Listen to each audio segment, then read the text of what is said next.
It's Monday and we're back for another week. I hope you guys had a good weekend. On Friday, I went cherry picking. 30 pounds of cherries. Then we cleaned them. Then we sorted them. And we had a good time because we got there right when they opened and the fog was still around. So anyway, we'll talk about cherries later in the week.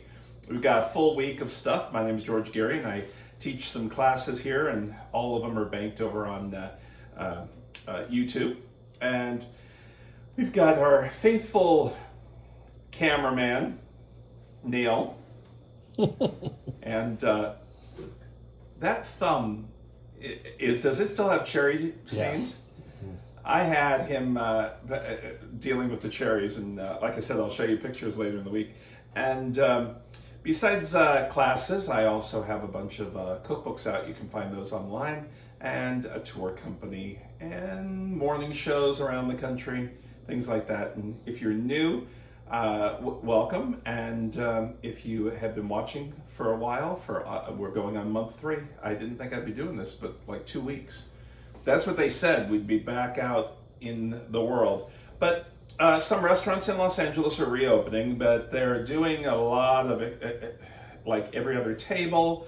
And some people don't feel safe going out yet. So I decided to make some ribs. And years ago, I did a broadcast from Memphis in May. And it's a big rib and barbecue thing for Viking Range, back when Viking Range had cooking schools around. They have a couple now, but not as much as they did before. And Memphis is a phenomenal place for ribs. And there's a place called Rendezvous, and they do a dry rub. I'm going to do a rack of ribs today, and I'm going to show you all different things, how to do it, make it work well. And the secret to the ribs, the baby back, is go to Costco and get the package. You get 3 big ones for the price of 1.5 at the regular grocery store. So I did a whole trip to Costco today and made sure I got the $1.50 hot dog and stayed 6 feet apart. That was about it. I only was going there for the ribs. Anyway, Neil's going to do a close-up of this. I'm going to take one rack, and there's kind of a membrane on the back that you want to peel off. Sometimes it comes off in one, you can see it's coming off in one peel. If you don't, you're going to get, and you can go underneath the bone, pull it with a little knife, wiggle it, and if you don't do that, you're going to have a really tough rib, and you don't want that. But sometimes it comes off all in one shot, sometimes it doesn't. So, see how it does that? Get your thumb down there, pull it off, and sometimes you can rip the whole thing, sometimes you can't. Really depends. Oh, this one's doing it. Perfect. I thought I was gonna have to stop and do it by hand and then come back. There we go. So that's good. So that big, disgusting. Now, if you don't care about how your ribs present, go ahead and keep it on.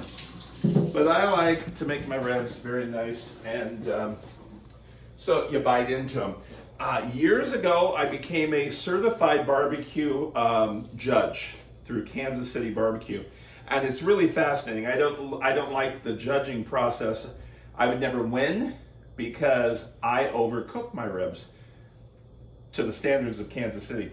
The rib bone here, when you bite into it, you should have just your teeth marks and that chunk of beef or pork off of the rib.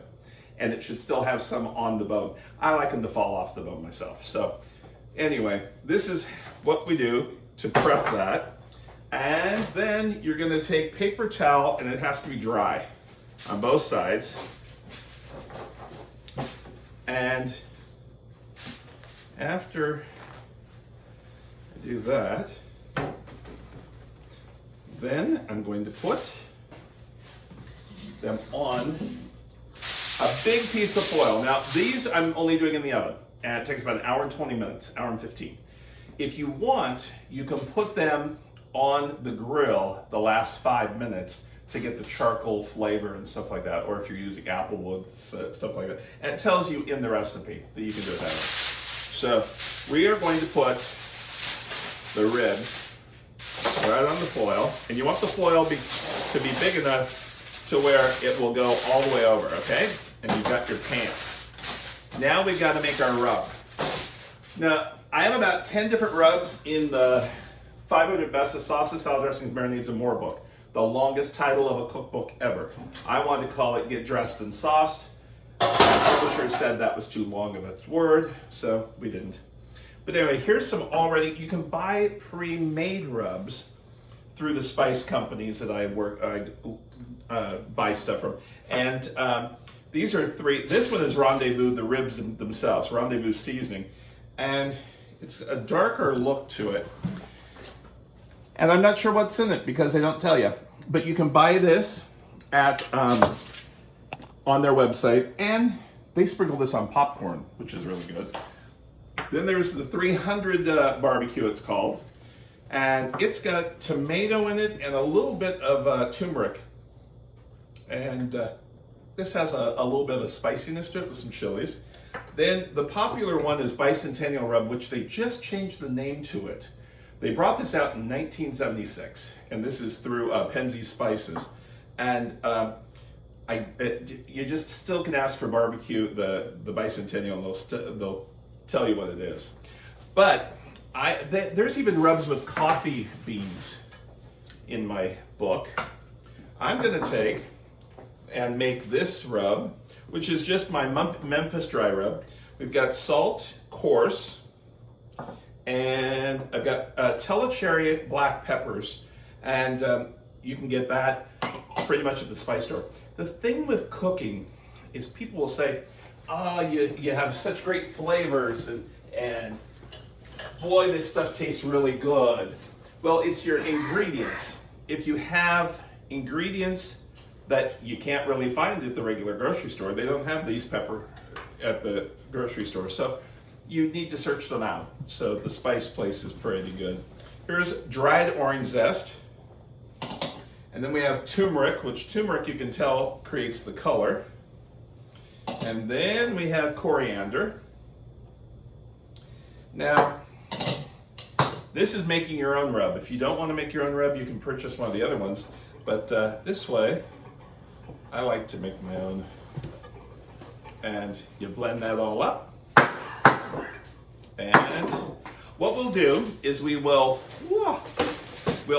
do both sides. First, I will do the bottom side. It doesn't really matter, but I'll flip it over. And I do sprinkle and massage it into the meat. And then Neil's going to do a close-up of the other side. Look. And here we go. And then here's this. And then we will just massage this. I have some already made, some more, so I'll add some more to it. I just made a little batch because, there we go. So now, folding it, we're gonna take them up, fold. Well, broke something.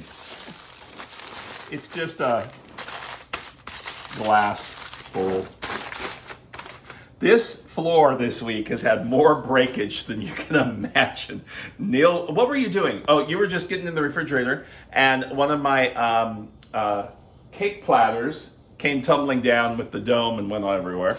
So, plus we live in earthquake country, but I must say, all my years of living in California with all the earthquakes that we've had, probably 5 large ones, I technically haven't had anything broken. So we're gonna knock on wood. And in fact, the other night when we were doing the show, an earthquake went through town with a 5.5.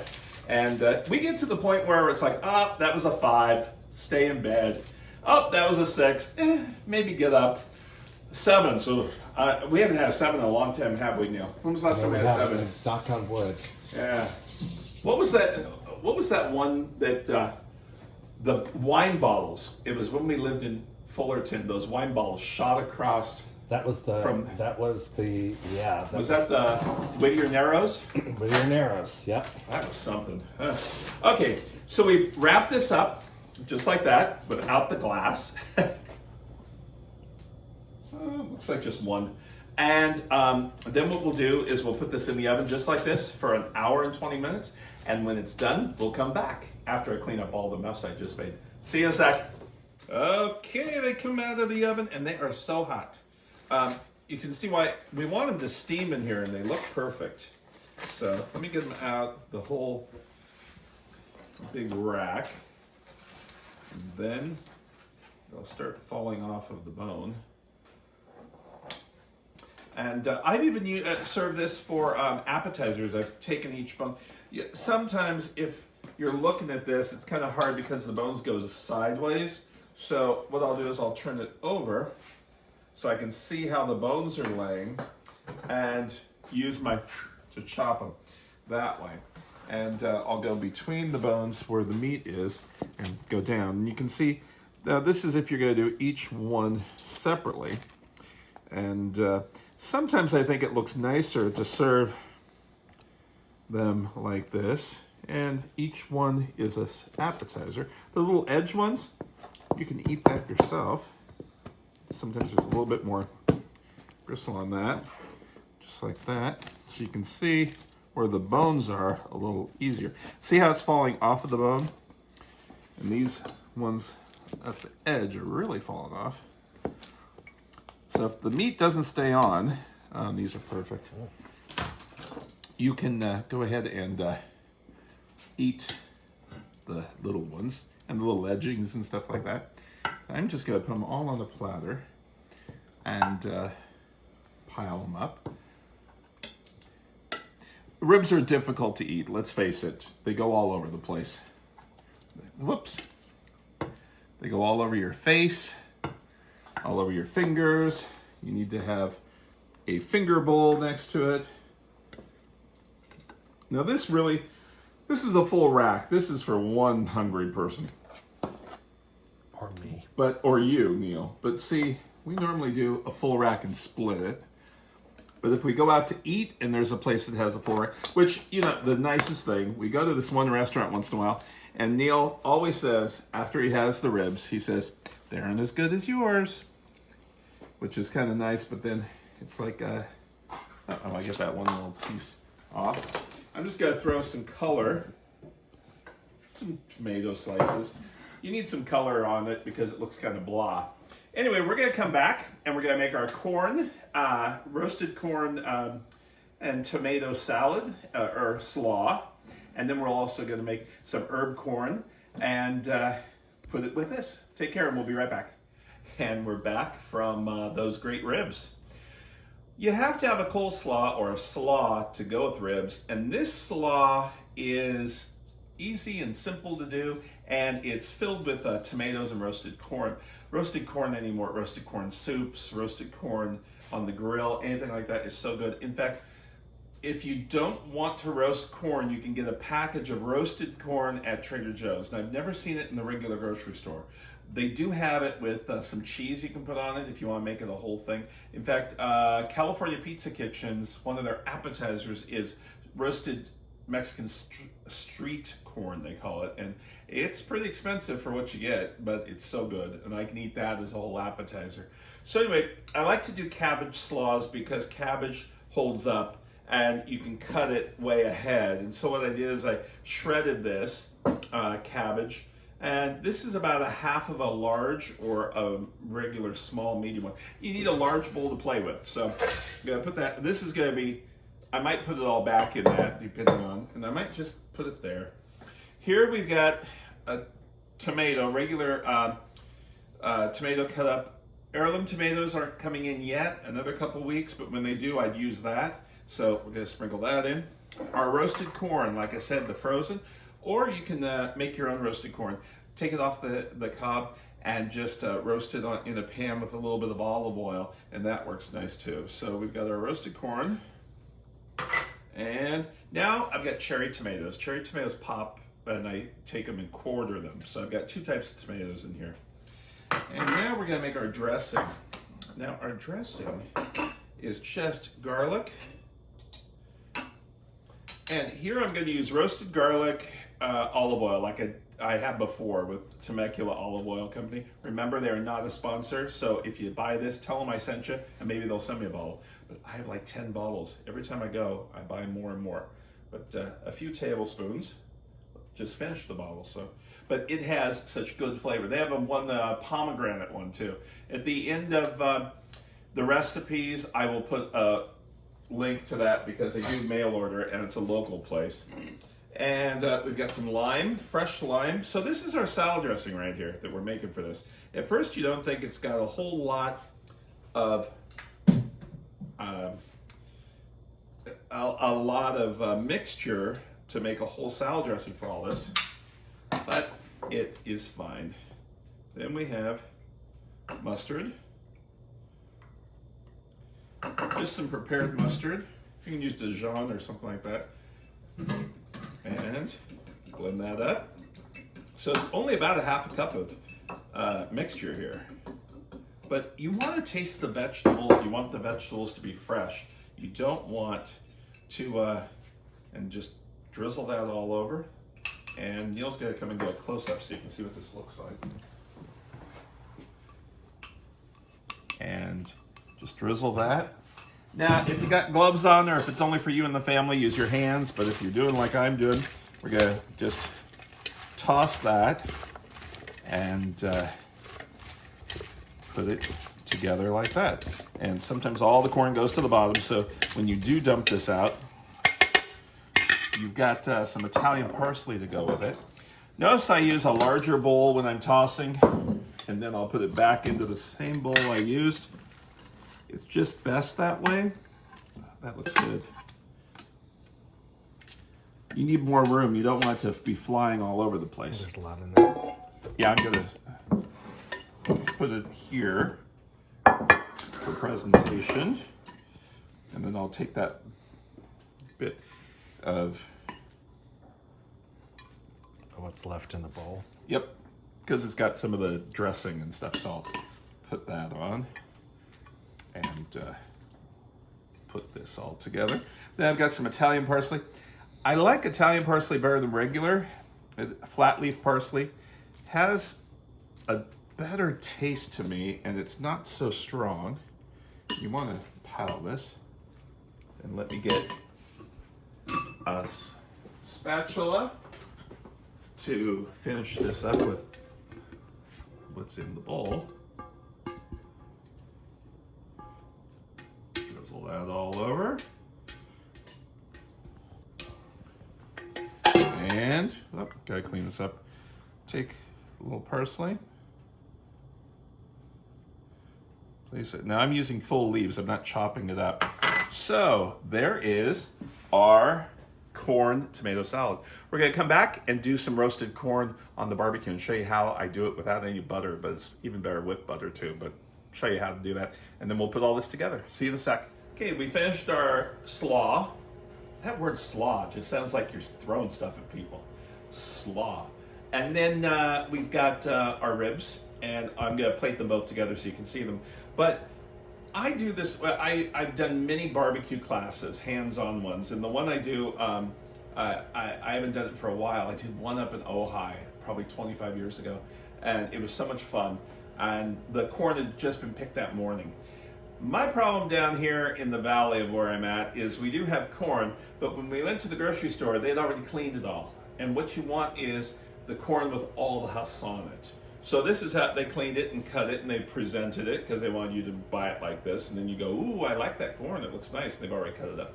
What I'm going to show you is how I do it. I'm going to act like the whole husk is on, and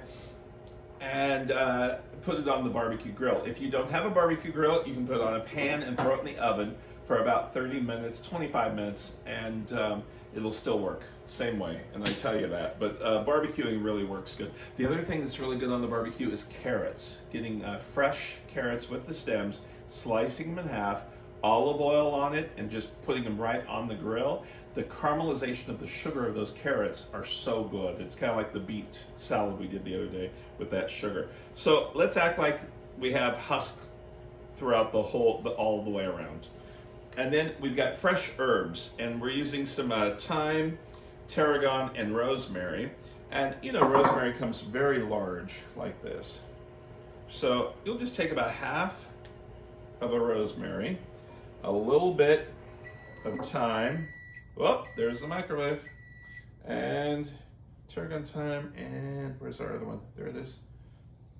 So we're gonna take a little bit of each of them. We'll take, remember we're acting like it's all, we're gonna peel it back.